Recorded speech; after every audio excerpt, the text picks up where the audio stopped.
जिन लोगों को रात को नींद नहीं आती उनके लिए मैं ड्रिंक भी शेयर कर रही हूँ।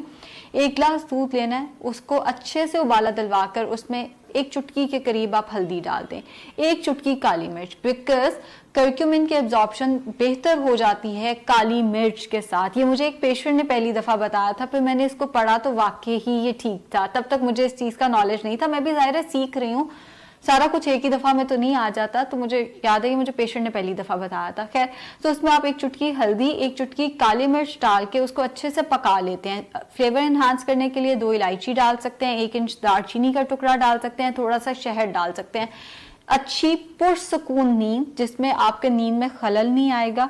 डिप्रेशन के अगेंस्ट बहुत हेल्प, एथराइटिस के अगेंस्ट बहुत हेल्प, हार्ट के डिजीजेस के लिए बहुत अच्छा है, अल्जाइमर से बचाने में बहुत मुआवन है। ब्लड प्रेशर अगर आपका हाई है तो आपने सिनेमन का इस्तेमाल नहीं करना।